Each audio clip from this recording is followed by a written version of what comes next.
Pessoal, boa noite! São 8 da noite, ao vivo aqui, direto dos estúdios Cássio Leme em Niterói. Olha aqui, a bola tá com a gente, a bola tá com você aí na Relâmpago. Estamos ligadinhos aí, conectados ao vivo para poder trazer para você as notícias do esporte. Hoje é quarta-feira, hoje é dia de esporte na Rede Relâmpago e aqui eu vou trazer todas as informações sobre o esporte. Olha, e aí, ó, ainda tem informação ao vivo, aqui você não perde nada. Olha só, cada vez que tiver esse apitinho aí, ou um jogo terminou, ou alguém tomou cartão, e você vai saber tudo aqui. E quando tiver esse som da torcida, é porque foi gol no mundo inteiro, é porque aconteceu alguma coisa boa no esporte.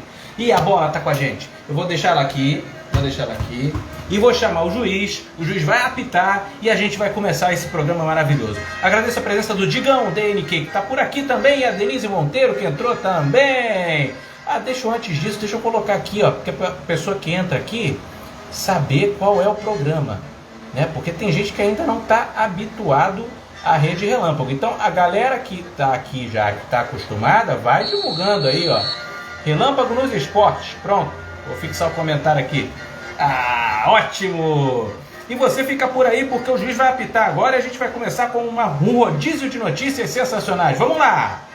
Pode apitar, senhor. Tá baixo? Ei, tá baixinho esse juiz aqui. Vamos de novo. Ótimo! Esse juiz hoje não tá muito bem, não. Manti! Valeu, boa noite. Obrigado pela presença de todos que estão vendo aqui o nosso Relâmpago nos Esportes. Bom, vamos começar com os placares, vamos passar os placares de algumas partidas que estão sendo disputadas agora, ao vivo. Pelo campeonato, pela Copa do Brasil, o Cianorte está vencendo por 1-0 o Paraná Clube. O jogo está já no finalzinho, está acabando. O Cianorte vai vencendo o Paraná Clube por 1-0. Também no finalzinho, o Rio Branco do Espírito Santo está vencendo o Sampaio Corrêa do Maranhão por 2-1. 2-1 para o Rio Branco do Espírito Santo. Tá? Essa é a Copa do Brasil. A Copa mais, vamos dizer assim, é o campeonato mais democrático. Eles falam assim, né? O campeonato mais democrático de todo o Brasil. Por quê? Várias equipes de todo o país disputam em forma de mata-mata, como eu expliquei na semana passada. E aí vai saindo, vai virando de fase, vai trocando de fase, e aí até chegar ao campeão. Aliás, domingo passado tivemos o campeão da Copa do Brasil de 2020. Olha que doideira, né? Ontem começou a Copa do Brasil 2021, ontem terça-feira. Mas no domingo acabou a Copa do Brasil 2020. Devido à pandemia, né? Devido àquela paralisação que a gente teve lá em 2020, em março, abril, maio, junho, julho, agosto. A Copa do Brasil só teve a decisão. Olha o Roberto Dantas aí. Obrigado, Roberto, pela presença. Irmãti, realmente não tem carioca hoje não, tá? Depois a gente vai falar sobre isso. Então, a Copa do Brasil de 2020 terminou em 2021, no domingo passado. O Palmeiras foi campeão. Parabéns ao Palmeiras, parabéns à Sociedade Esportiva Palmeiras. Foi campeão pela 4ª vez desse campeonato, que é a Copa do Brasil. Boa noite a galera que está chegando aí no Relâmpago nos Esportes. Espalha para todo mundo que tem notícia esportiva para geral. O Grêmio ficou com o vice-campeonato. O Grêmio estava tentando lá o 6º título para empatar com o Cruzeiro, que é o maior campeão desse campeonato, desse torneio. Vamos lá para mais informações de gols aqui. Nós temos ainda, gol pelo Campeonato Alagoano. Campeonato Alagoano, o CRB vai vencendo a Aliança por 1-0. O gol acabou de acontecer, 4 minutos do primeiro tempo. Gol do CRB. Parabéns para o CRB. E aí a gente vai passando aqui as informações. O Rio Branco do Espírito Santo venceu o Sampaio Corrêa do Maranhão. Tá 2-1, acabou o jogo já. E daqui a pouco tem mais informações sobre a Copa do Brasil. Tem carioca jogando hoje também. Meu amigo, seguinte, vamos para as notícias de alguns clubes cariocas. Vamos para a notícia dos clubes cariocas. Nós estamos aqui no Rio, mas é claro, o Brasil inteiro tem notícia aqui. O mundo inteiro, nós vamos falar de Liga dos Campeões também. Vamos falar um pouquinho de Olimpíada, vôlei de praia, tem basquete, tem um bocado de informações aqui. E duas coisas legais, né? Duas coisas legais para a gente poder falar aqui no programa. A primeira é que o estádio Mário Filho, Maracanã, né? Maracanã tem o nome popular Maracanã, mas o nome dele é Estádio Mário Filho. A Alerj, né, a Assembleia Legislativa do Rio de Janeiro, abriu lá uma votação, acharam que por fim seria uma época para eles fazerem isso. Eu acho que não seria, porque tem muito assunto mais importante para poder fazer. Não que isso não seja importante, mas de ser o momento correto, né? Os caras foram lá e votaram, e enfim, para trocar o nome de Estádio Mário Filho para Estádio Rei Pelé. É hora para fazer isso, né? Bom, enfim. Eles que são brancos que se entendem. Além disso, a gente teve também a notícia polêmica sobre a paralisação dos jogos, né? Parece que o governo de São Paulo entrou com uma ação para poder impedir aí a disputa do Campeonato Paulista, referente ao aumento de casos da pandemia do novo coronavírus. A CBF contra-ataca dizendo que faz os testes e tudo mais e não tem problema nenhum, e são poucos os jogadores que se contaminam, que está tudo controladinho. Vamos ver como é que fica. Vamos para a notícia do Flamengo, o Clube de Regatas do Flamengo. Hugo, do Flamengo, goleiro, né? Hugo, ele era um dos nomes de Tite na pré-lista da seleção para jogos das eliminatórias em março. Sabia disso? Revelação no último Campeonato Brasileiro. O goleiro Hugo Souza voltou a ser lembrado pelo Tite. Voltou a ser lembrado. O jogador do Flamengo estava na pré-lista elaborada pelo técnico da seleção para a convocação que aconteceria para os jogos das eliminatórias em março. Por conta das restrições das viagens devido à pandemia do novo coronavírus, os jogos acabaram sendo adiados.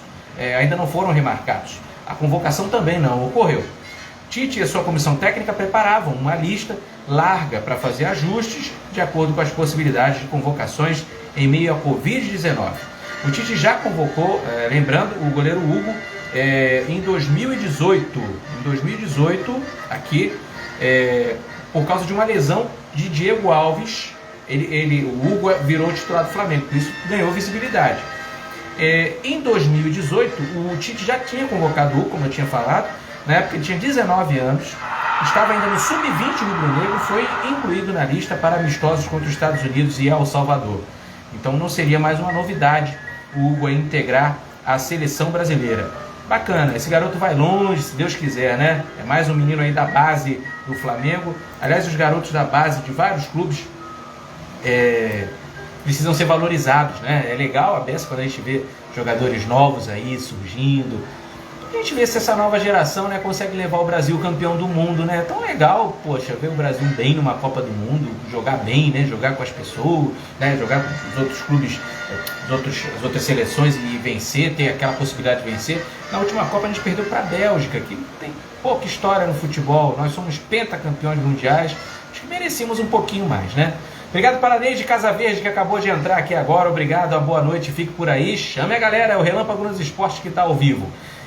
O Remante me fez uma pergunta, que eu fiquei sabendo que o Palmeiras não vai jogar com o Flamengo na Supercopa do Brasil. Olha, Remante, eu não sei dessa informação não, posso até pesquisar e depois até colocar por aqui. Mas a Supercopa do Brasil, pessoal, para quem não sabe, é uma partida única, geralmente disputada, começou a ser disputada no passado, e é disputada no estádio Mané Garrincha, em Brasília. Estádio neutro, né? E o Flamengo jogou ano passado contra o Atlético Paranaense. O Atlético Paranaense tinha sido campeão da Copa do Brasil, o Flamengo campeão brasileiro, os dois se enfrentaram, o Flamengo venceu o jogo, foi campeão da Supercopa do Brasil. Esse ano, Flamengo de novo, porque o Flamengo foi campeão brasileiro, e o Palmeiras, que é o campeão da Copa do Brasil 2020. Então eles vão se enfrentar, né? E eu não tenho essa informação ainda de que o Palmeiras não vai jogar com o Flamengo na Supercopa do Brasil. Bom, deveria, né? Mas vamos ver, de repente por conta do coronavírus, não sei. Salles Velame, obrigado pela sua presença, muito obrigado. Chama a galera para poder vir aqui para o Relâmpago nos Esportes, estamos aqui trazendo informações esportivas. Antes disso, vamos dar uma repassada no placar, vamos ver se tem mais alguma novidade, vamos ver. Aqui no Brasil, ainda não terminou, Cianorte 1, Paraná 0, o jogo pela Copa do Brasil, está terminando ainda o jogo, mas ainda não acabou. Estamos no intervalo do primeiro para o segundo tempo, o jogo que está passando aqui, logo aqui nessa TV que está aqui atrás. É o Juazeirense contra o Sport Recife, também pela Copa do Brasil. O Juazeirense vai perdendo para o Sport por 2-1. Dá-lhe Sport. Pelo Campeonato Alagoano, continua CRB 1, Aliança 0. Vamos falar do Fluminense, com 2 derrotas em 2 rodadas. O Fluminense busca recuperação no Campeonato Carioca, no clássico contra o Flamengo. Tem jogo Fla-Flu no próximo domingo às 18 horas, no Maracanã. o Tricolor terá o reforço de 9 jogadores da equipe profissional. E agora vai jogar o pessoal mesmo, os profissionais. Enquanto o Flamengo vai atuar principalmente com jovens das categorias de base.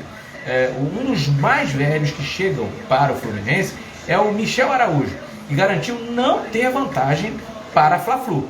Eu também acho que clássico não tem vantagem não, viu? O clube pode estar na pior, clássico não tem vantagem, não tem time porque o outro vai estar melhor, clássico é clássico. Ele diz, Michel Araújo do Fluminense, abre aspas, vantagem não, no jogo isso fica de fora, são 11 contra 11, sejam meninos ou jogadores profissionais, ali no jogo muda muito rápido, tem coisa que acontece, a gente encontrou ontem com os jogadores para jogar o Carioca. Primeiro dia de treino com o Roger e agora estamos agarrando a ideia dele, fazendo o que ele pede. Vai ser um jogo muito disputado, analisou o Michel Araújo. Pois é, o Fluminense precisa se recuperar realmente. As 2 partidas que jogou até agora pelo Campeonato Carioca, perdeu as 2. E agora vai tentar se reerguer aí com o Flamengo. Falando tanto de Copa do Brasil, vamos falar do Botafogo, que hoje estreia na Copa do Brasil. Isso aí, Botafogo não pode dar mole, Botafogo. Vamos lá, olha aí. Copa do Brasil vai jogar com o Motoclube do Maranhão. Motoclube do Maranhão, lá em São Luís. Alô, galera do Motoclube, tem uma amiga que torce pro Motoclube, que é a Carluce. Beijo pra Carluce. O Motoclube vai jogar com o Botafogo hoje às 21h30 pela Copa do Brasil. Vamos lá, deixa eu só dar uma olhadinha aqui. Vai passar no Sport TV e no Premier, com a narração de Renata Silveira, comentários de PVC e Renata Mendonça. Uma narradora mulher, legal, bacana. Renata Silveira vai narrar Motoclube e Botafogo. Estreia na Copa do Brasil, a bola rola pela primeira vez para as 2 equipes, hoje em São Luís do Maranhão. Nessa primeira fase, os donos da casa avançam se vencerem. Empate ou vitória dos cariocas classifica os visitantes para enfrentar ou o Rio Branco do Espírito Santo ou o ABC de Natal. Então, olha aí, atenção. Se o Motoclube vencer o Botafogo está fora. Elimina o Botafogo. Se o empatar, é Botafogo. E se o Botafogo vencer, claro, é o Botafogo. Não tem jogo de volta, não tem um jogo aqui no Rio, não. É só um jogo, só uma partida só. Vamos ver.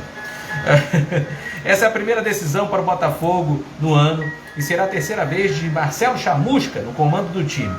O novo treinador poderá contar com 3 jogadores que foram inscritos na última terça-feira: Gilvan, Marcinho e Matheus Friso. O Botafogo ainda não sofreu gols na atual temporada, já que empatou na estreia do Carioca em 0-0 e depois derrotou o Resende por 3-0. O Motoclube chega para sua 6ª partida no ano, sendo a 4ª pela temporada 2021, pois os jogos contra o CSA pela fase preliminar da Copa do Nordeste, em janeiro, eram originalmente para serem realizados em 2020. Assim, com 3 vitórias no Campeonato Maranhense, o jogo pela Copa do Brasil é a oportunidade do time ampliar a sua série invicta. Tá bem o Motoclube, hein? E, portanto, garantir também o respiro financeiro por mais de alguns meses, já que se conseguir a classificação, o Motoclube simplesmente arrecada 675 mil de premiação da CBF. Vão atrás do dinheiro, Motoclube. Otávio Copa, obrigado pela sua participação, obrigado por estar aqui conosco na Rede Relâmpago. O Elinaldo acabou de entrar também, grande Elinaldo. Fica por aí, chama todo mundo, chama Daílson, fala com ele que tem Relâmpago nos Esportes hoje, trazendo informações de vários times e tudo que aconteceu no esporte do Brasil e no mundo. Vamos primeiro com as escalações, então, de Motoclube e de Botafogo. Primeiro, o time do Maranhão, dono da casa. Toca o hino. Tá baixinho? Dá pra ouvir, né? Aí.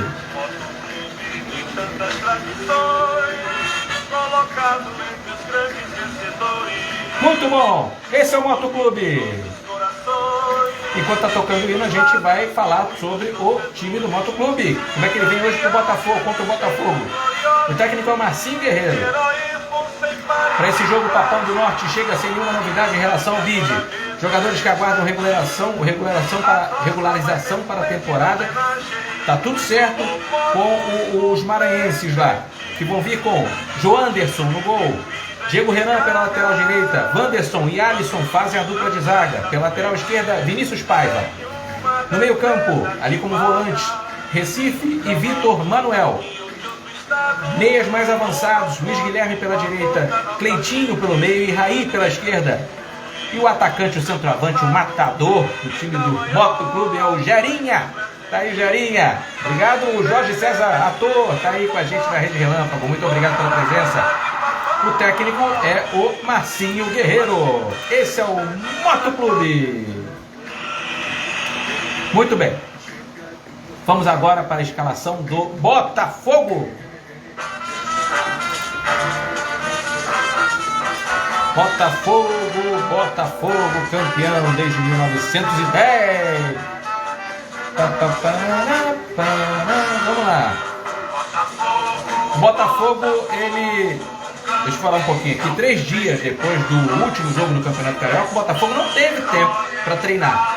E não deve promover grandes mudanças, não.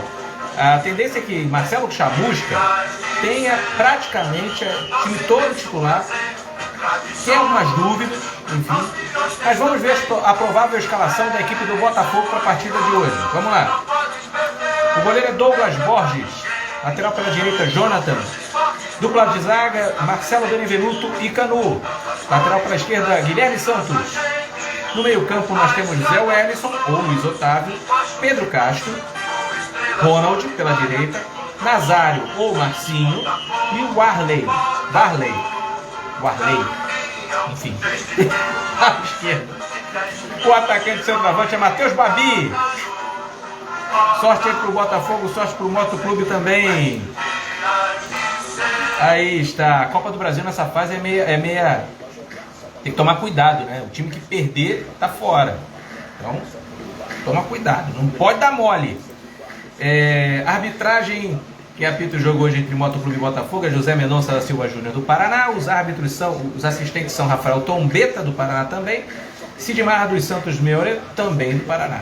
Quarto árbitro também do Paraná, José Henrique de Azevedo Júnior. Sorte para Moto Clube, sorte para o Botafogo, que seja um jogo maravilhoso. Falando de Copa do Brasil, que está começou ontem, vamos dar uma repassada aqui nos jogos da primeira rodada. O Águia Negra perdeu para o Vitória da Bahia por 1-0, o Vitória está classificado.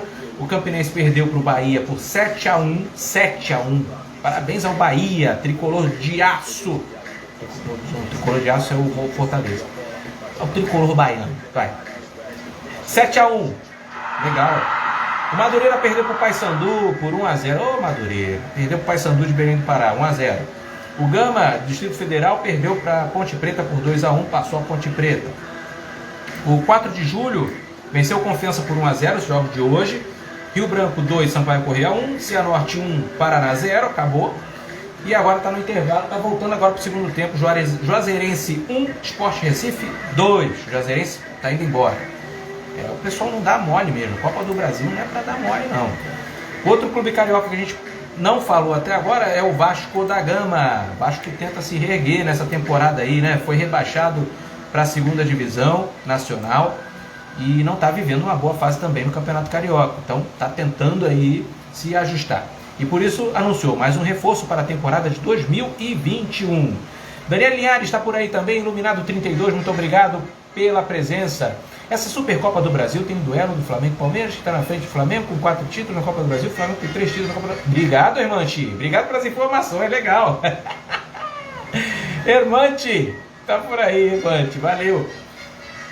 Vamos lá. Vamos falar do Vasco da Gama. O Vasco anunciou mais um reforço para a temporada 2021. Nessa terça-feira, ontem. Em suas redes sociais, o clube ele confirmou o acerto com o lateral esquerda do Zeca, de 26 anos, para o time de Marcelo Cabo, o técnico Marcelo Cabo. O lateral tem como grande conquista da carreira o ouro olímpico pela Seleção Brasileira em 2016, no Rio de Janeiro. Acumulou outras convocações para o time principal, também no mesmo período. Com carreira iniciada no Santos, demonstrou um bom futebol, deixou o clube e foi para o Internacional, e durante a temporada de 2020 defendeu as cores do Bahia. Zeca ainda conquistou 2 vezes o Campeonato Paulista em 2015 e 2016 e o Campeonato Baiano em 2020. Sorte para o lateral Zeca, que reforça a equipe do Vasco da Gama. Fala em reforço, o Rafinha, que era lateral direito do Flamengo, né, em 2019, a grande campanha, né, do Flamengo, ele está de volta ao Brasil, ele está negociando a sua volta com o Flamengo. E quem está de olho é o Grêmio. Isso aí, o Grêmio quer passar a perna no Flamengo, mas ele falou, não, vamos esperar ele negociar com o Flamengo para a gente saber se a gente pode entrar aqui né, oferecer lá a graninha para ele. O Grêmio tem interesse no Rafinha. O lateral direito está livre no mercado, retornou do Olympiacos da Grécia e quer jogar aqui no Brasil, né? No entanto, por conta de sua boa relação com o Flamengo, com os títulos que conquistou, ele quer primeiro ver se o Flamengo consegue contratar. Os gremistas ligaram para o staff do jogador e gostaram do que ouviram. O Rafinha gosta da ideia de jogar em Porto Alegre com o Renato Gaúcho, mas deu sua palavra ao Flamengo. O lateral, inclusive, já deu entrevistas para a imprensa carioca, confirmando as conversas desde o início do ano. Entretanto, passaram 2 meses e até agora não houve acerto. Os cariocas esbarram nas luvas. A diretoria rubro-negra quer pagar esse valor somente em 2022, mas o jogador queria que elas fossem diluídas no seu salário. A novela se estende por mais de alguns meses e os gremistas resolveram, com isso, sondar a situação. O Rafinha, ele é empresariado por Chay, que é ex-jogador do Grêmio. Pois é, pode dar ruim para o Flamengo nessa negociação aí se demorar muito a acertar, viu? Tem gol? Vamos lá, vamos dar uma repassada nos jogos. O Juazeirense empatou o jogo contra o Sport Recife, 2-2, é iniciozinho do segundo tempo. 2 para o Juazeirense, 2 para o Sport Recife. O Juazeirense não está querendo ser eliminado não, o time de Juazeiro. Vamos lá, vamos ver o que vai acontecer. Tem mais jogos aqui do Brasil aqui, vamos lá, do Campeonato Alagoano. O CRB pegou e fez o segundo gol em cima do Aliança. 2-0 pro CRB, vai vencendo o jogo aí contra o Aliança. Vamos falar um pouquinho da Champions League, Liga dos Campeões. Lá na Europa, assim como a gente disputa a Libertadores da América aqui, onde o melhor da América vai lá pro Mundial, lá do outro lado do oceano tem a Champions, onde o melhor também vai pro Mundial. Então é o campeão europeu, campeão da América. O campeão da América é o campeão da Libertadores, o campeão europeu é o campeão da Champions. A Champions é a Libertadores da Europa. E a Libertadores é a Champions da América. Guardadas as suas devidas proporções, claro. Por lá a gente tem um nível muito bacana também, tá? Porque, olha, o Paris Saint-Germain empatou com o Barcelona hoje em 1-1.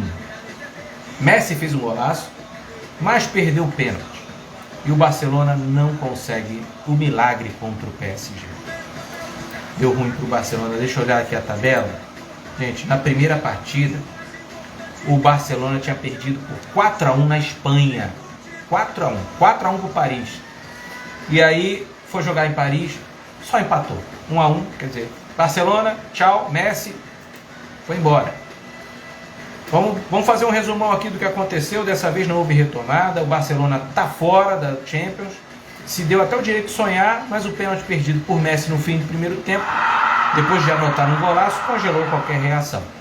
No fim das contas, o Barça merecia até ter vencido o jogo, mas não eliminatório. O PSG segurou o empate por 1-1 nessa quarta-feira, no Parque dos Príncipes, na França, e a vaga das quartas de final ficou com o Paris Saint-Germain. Mbappé foi o nome do jogo de ida, 3 semanas, ele fez 3 gols, e hoje não foi diferente. O gol de empate do PSG foi do Mbappé. Parabéns ao Paris Saint-Germain, que venceu a partida, aliás, venceu, não, se classificou depois de ter segurado esse empate. Outra partida que também teve um classificado foi o Liverpool, né? Aquele time que jogou com o Flamengo lá naquele Mundial de 2019. O Liverpool venceu o Leipzig, o nome é até difícil de falar, Leipzig, Red Bull Leipzig, da Áustria. O jogo foi 2-0, viu? O filme se repetiu exatamente com os mesmos personagens em Budapeste, na Hungria. O Liverpool voltou a vencer. Aliás, Leipzig, peraí. Isso, é da Hungria, gente. Isso. Peraí, dá uma olhada aqui. Deixa eu dar uma olhada onde é que foi o jogo, pessoal. Olha aí. Sim. Venceu por 2-0 lá no Puskás Arena. E mesmo no Puskás Arena também, os 2 jogos foram na Hungria. Por isso que eu fiquei assim, não teve jogo lá na Inglaterra, lá em Liverpool? Não teve. Os 2 jogos, as 2 partidas no mesmo estádio. Tá? Então o Liverpool venceu por 2-0 a primeira e venceu de novo por 2-0.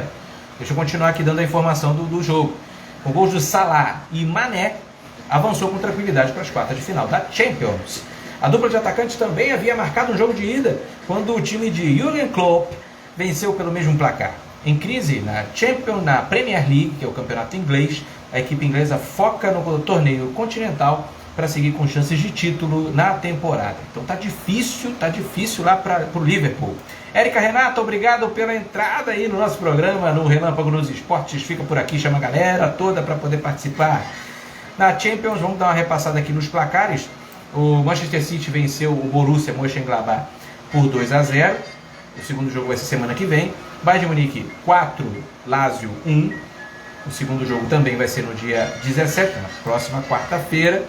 O Chelsea venceu o Atlético de Madrid por 1-0. Vai ter o segundo jogo ainda. Liverpool está classificado. O Porto se classificou ontem. Venceu a primeira partida por 2-1 contra a Juventus. E ontem mesmo, tendo tomado de 3-2, a Juventus da Itália conseguiu se classificar. O Paris Saint-Germain 4-1 em cima do Barcelona. Hoje 1-1, deu Paris. Borussia Dortmund 3, Sevilha 2. Ontem, Borussia Dortmund 2, Sevilha 2. Então, deu Borussia. O time alemão se classificou. E na semana que vem também tem um jogo de volta entre Atlético de Madrid e Atalanta da Itália. Nesse momento está 1-0 para o Real Madrid. O jogo vai ser lá no estádio Alfredo Di Stéfano, em Madrid. Rei da América, falando agora de Libertadores, né? Marinho dos Santos foi eleito o melhor jogador do continente. Legal, bem merecido também. Marinho, ele tem uma raça, né, incrível. Eu gosto de ver ele jogando, além de ser muito engraçado. O atacante Marinho dos Santos foi eleito o melhor jogador do continente na tradicional eleição do jornal El País, do Uruguai, com a participação de jornalistas da América do Sul. Parabéns ao Marinho. O jogador do Peixe tem a companhia de atletas do Palmeiras, atual campeão da Libertadores, e do River Plate da Argentina, que parou na semifinal dentro da seleção dos melhores do continente. A seleção dos melhores do continente é formada pelos seguintes jogadores. No gol, o Everton do Palmeiras. Pela lateral direita, o Montiel do River Plate. A dupla de zaga é Lucas Veríssimo do Santos e Gomes do Palmeiras. E lateral esquerda é o Vinha do Palmeiras. No meio campo, Pérez do River Plate, Fernandes do River Plate, Marinho do Santos e Soteldo do Santos. Botaram o Marinho aqui mais um pouquinho como meia pela direita e o Soteldo meia pela esquerda, ambos dos Santos. No ataque, Rony do Palmeiras e Borré do River Plate. O jornal El País aí do Uruguai mandaram ver e fizeram do Marinho o jogador das Américas, o maior jogador das Américas em 2020. Eles estão lá elegendo os melhores da América em 2020, mas simplesmente 2021 já começou para a Libertadores de novo. Mal terminou, né? O Palmeiras foi campeão em cima do Santos, foi lá, disputou o Mundial, perdeu as 2 partidas, ficou em 4º lugar, e aí começou já a Libertadores, só que começou na fase não é a fase de grupos não, ainda é a fase do mata-mata. São tantos clubes que tem que fazer mata-mata antes para ver se os caras chegam na fase de grupos, ainda não está. Tem alguns clubes brasileiros que já estão na fase de grupos, e 2 estão disputando essa fase preliminar ainda, que é o mata-mata. Vamos ver se eles conseguem chegar lá na fase de grupos, se juntar ao Flamengo, ao Internacional, ao Atlético Mineiro, né, São Paulo. Vamos ver se eles vão conseguir se juntar a essa galera. As 2 equipes brasileiras que estão disputando esse mata-mata na Libertadores são o Santos e o Grêmio. Ontem teve jogo do Santos. Vamos pegar aqui a tabela da Libertadores. O Santos ontem estreou, venceu o Deportivo Lara por 2-1. Deportivo Lara.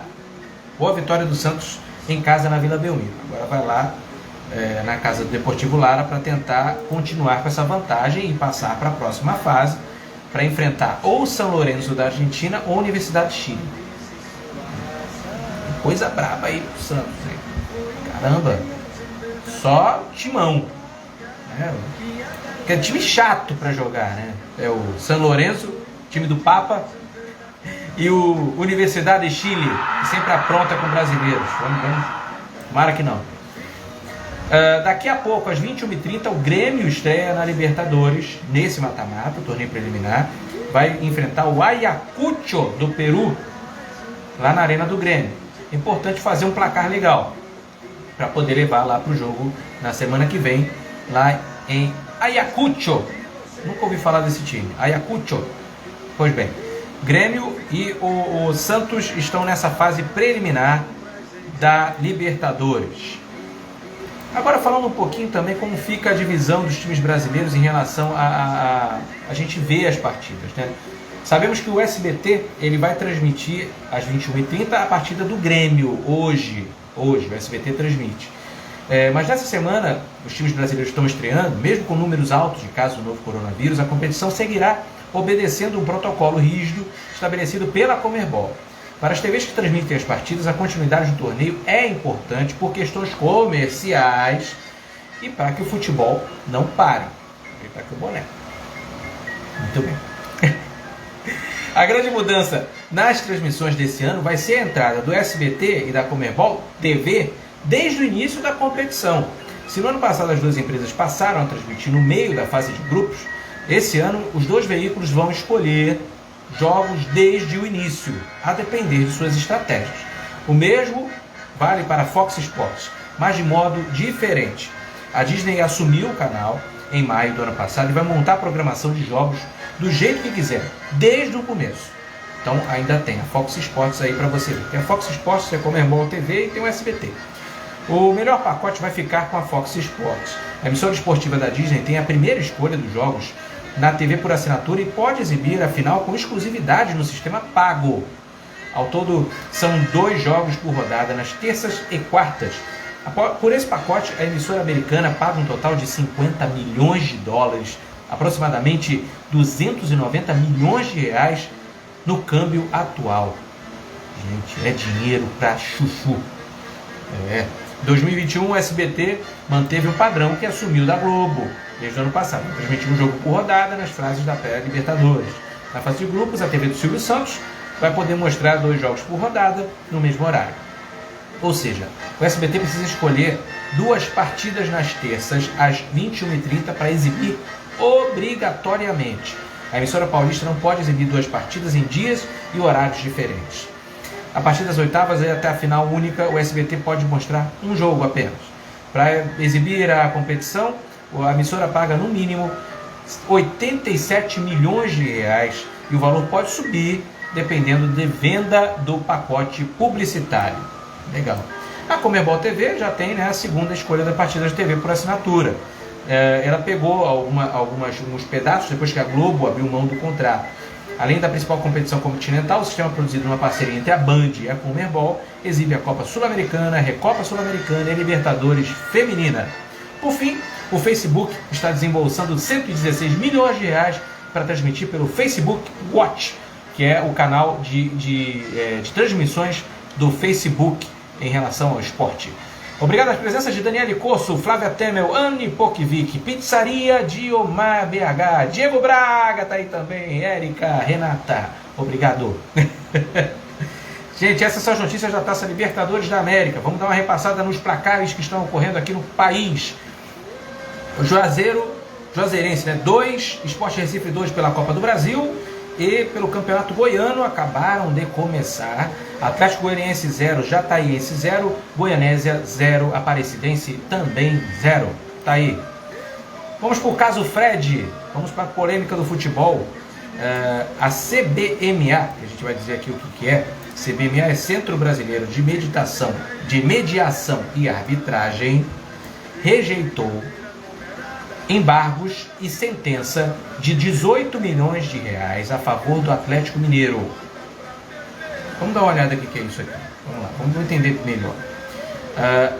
Ao menos no âmbito arbitral, instância para a resolução de conflitos de forma não judicial, o caso Fred não acabou. O longo caso Fred acabou. O imbróglio envolvendo o atacante do Fluminense e o Atlético Mineiro, que é o seu ex-clube, teve decisão de segunda instância mantida.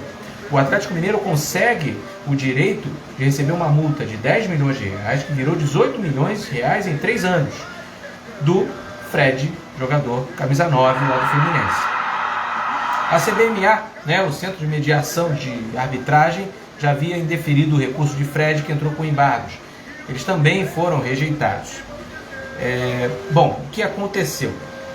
A briga segue viva. Na Justiça Trabalhista, o Fred entrou com outro processo, cobrando 2 milhões de reais ao Atlético Mineiro.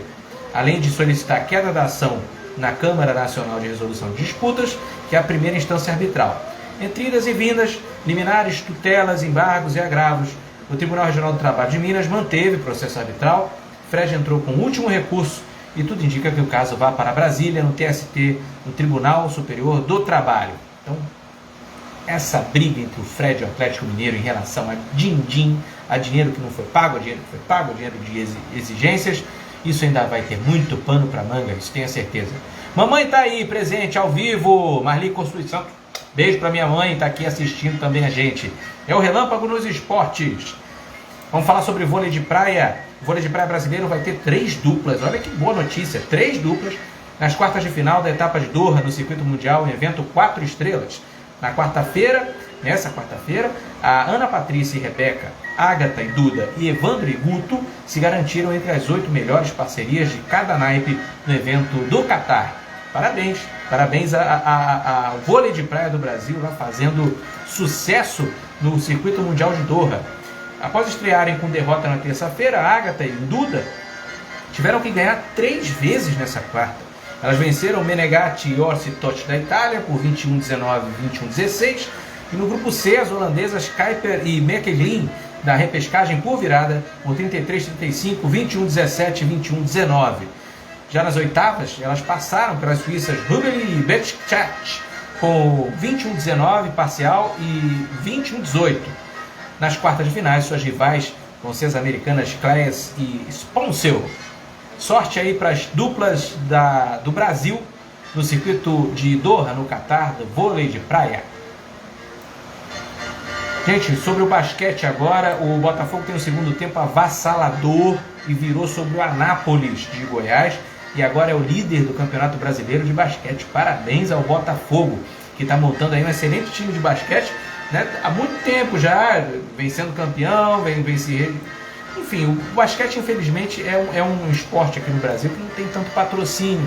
Então fica bem difícil até dos clubes manterem a atividade para percorrer, para ganhar campeonatos, enfim, o que indica dinheiro, né, para o clube poder se manter. O Botafogo continua imparável no Campeonato Brasileiro de Basquete. Na noite de segunda-feira, né, anteontem, o Alvinegro derrotou o Anápolis por 90-85, em partida válida pela segunda rodada do segundo turno da competição, no estádio Oscar Zelaya, no ginásio Oscar Zelaya, em General Severiano. O Botafogo, então, é líder do Campeonato Brasileiro de Basquete. Gente, vamos falar sobre a polêmica aqui que rolou hoje, né? Não era para ter, na minha humilde opinião, viu, gente? Não era para ter, eu acho que não é momento de votar, vamos dizer assim. Olá, Guilherme, boa noite, Guilherme. Guilherme está aqui também, Guilherme 3484, seja bem-vindo. Não, acho que não é o momento da gente votar nome de estádio, né? Fica uma coisa bem assim. Eu fiquei pensando, será que a Alerj não tem nada melhor para poder fazer, não? Será que eles não têm, vamos dizer assim, uma outra lei para votar, para a população, que seja benéfica para a população, que seja alguma coisa em torno da Covid, né? Para a gente poder resolver, melhorar um pouco a vida das pessoas? Pois bem, a Assembleia Legislativa do Estado do Rio de Janeiro, pessoal, aprovou nessa terça-feira, ontem, a mudança do nome do Maracanã, de jornalista Mário Filho para Edson Arantes do Nascimento, Rei Pelé. Pois é, como se não tivesse o que fazer, Alerj. Tanta coisa para votar, tanta lei para votar. Gente, é um desabafo, tá, desse jornalista que vos fala. Bom, vamos lá. A mudança foi aprovada em regime de urgência pelos deputados da Alerj. Depende da aprovação ainda do governador em exercício, Cláudio Castro, que tem até 15 dias úteis para sancionar. Então ainda não está tudo certo ainda, que Maracanã o nome vai mudar para Estádio Rei Pelé. Não está nada certo ainda. Se for aprovado, o complexo esportivo que engloba o ginásio Maracanãzinho e o estádio de atletismo Célio de Barros seguirão se chamando Mário Filho. Somente o estádio do Maracanã que vai ter o novo nome. O projeto de lei 348921 prevê a mudança de autoria do deputado André Siciliano do PT e, segundo a proposta, as placas contendo o nome do estádio deverão fazer menção ao 1000º gol do Pelé. Bom, eu acho que tem coisa melhor para poder votar. Ainda tem uma aspas aqui do nosso do André Siciliano, deputado lá que fez a proposta. A utilização de nomes de pessoas vivas nos bens pertencentes ao patrimônio público tem sido uma preocupação da sociedade para zelar pelo que é de todos, impedir a privatização do patrimônio público. Mas nesse caso, essa é uma justa homenagem a uma pessoa reconhecida mundialmente pelo seu legado no futebol brasileiro e pela prestação de serviços relevantes ao nosso país. Concordo com o André Siciliano, porém não concordo que seja o momento para a votação desta pauta. Aqui fica o meu protesto em relação a isso. E quem foi Mário Filho? Será que a gente sabe quem foi Mário Filho? Olha, o jornalista Mário Filho, que tem desde 1900 e lá vai bolinha, né? Desde que o Maracanã existe, eu sei que o nome dele é Estádio Mário Filho. O Mário Filho, ele era jornalista e foi idealizador da campanha para a construção do Maracanã, e por isso acabou homenageado no batismo do estádio. Ele foi um dos primeiros repórteres esportivos ainda nos anos 1920, e anos depois criou o primeiro jornal brasileiro dedicado apenas ao esporte. Assim colaborou muito para a popularização da cobertura do futebol, trocando termos rebuscados da época por expressões mais populares. Mário Leite Rodrigues Filho nasceu no Recife em 1908 e se mudou para o Rio de Janeiro ainda criança. Seu pai era dono do jornal Amanhã, o jornal no qual o Mário se aventurou como repórter esportivo. Em 1931 virou o dono do jornal O Mundo Esportivo e uma década se tornaria o principal fomentador de torneios amadores no Rio de Janeiro. A atuação de Mário Filho se estendia a tudo que fosse popular, que não foi diferente com o carnaval. Ele foi idealizador do primeiro desfile competitivo de escolas de samba no Rio em 1932. De tão atuante, ganhou o apelido de o criador das multidões, do irmão e escritor Nelson Rodrigues. Mário também foi autor de diversos livros e em 1947 propôs uma reflexão arrojada sobre a importância da cultura negra no esporte mais popular do Brasil. E com o tempo, a obra foi ultrapassada, mas não descartável. O escritor morreu em 1966 após um ataque cardíaco e ainda aos 58 anos. Meses depois, o estádio municipal do Maracanã virou Jornalista Mário Filho. Fica aqui o nosso abraço até a família do Mário Filho. Deve ser até um grande, uma coisa bem legal, né? Você ter assim nome num monumento como é o Maracanã, num estádio tão grande, bonito.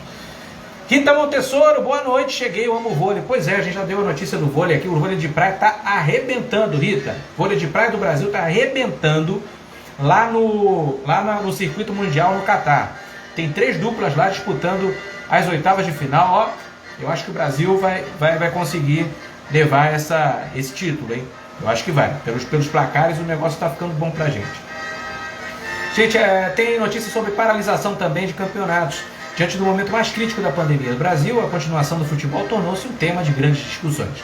Nessa quarta-feira, a CBF reafirmou o desejo de não paralisar as competições, classificando o protocolo adotado como seguro, controlado e responsável. O posicionamento acontece após o Ministério Público recomendar que o esporte fosse paralisado em todo o país. Conforme apurou a lei do campo, além dos clubes, os jogadores também têm sido consultados pela entidade brasileira sobre os protocolos adotados e a continuidade das competições. O contato é intermediado pela Federação Nacional dos Atletas de Futebol, a FENAPAF, e diz que a manutenção do futebol brasileiro, na avaliação dos jogadores, a maioria deles afirmou como positiva. Pode continuar, não tem problema nenhum. Enfim, vamos ver no que isso vai dar, já que São Paulo o governo de São Paulo já manifestou o interesse de paralisar o Campeonato Paulista e paralisar com os complexos esportivos lá para poder não deixar mais que os jogadores possam se contaminar. Bom, eu tenho também uma opinião em relação a isso. O futebol é muito bom, eu gosto de assistir, mas aqui fica também a minha palavra enquanto jornalista, como pessoa também. Os jogadores, mesmo que tenham esses protocolos todos, eles se arriscam pegando a Covid. A gente vê que o jogador ele não é um super-homem, ele não está não pegando a Covid. Até na semana passada, se eu não me engano, o Corinthians teve aproximadamente 19 jogadores, comissão técnica, muita gente contaminada. Por sorte, nenhum jogador tá tendo algum sintoma muito mais grave, vamos dizer assim, de ficar entubado, ficar em hospital.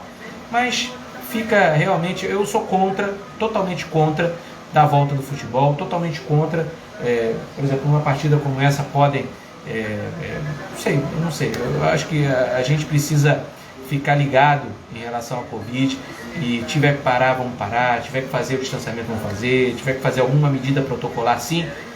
Esporte ali, tá o pessoal todo junto. Eu sou a favor do que fizeram na NBA. Na NBA fizeram o seguinte: para disputar aquelas finais lá da NBA, né, no ano passado, eles mudaram todo mundo para uma ilha, né, foi muito engenhoso, né? Claro que os Estados Unidos tiveram condições de fazer isso, mas mudaram todo mundo para uma ilha, e ali eles ficavam isolados, testados, controlados, todos os jogadores, enfim, e jogando em um lugar só. Tinha só uma quadra para disputar todas as partidas.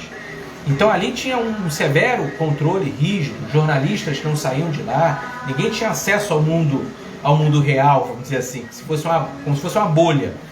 Isso eu sou de acordo. É claro que a gente não vai conseguir fazer isso aqui no Brasil, se a gente não consegue que as pessoas usem máscara na rua, usar máscara sem tapar o nariz, enfim, aqui é bem difícil tudo acontecer.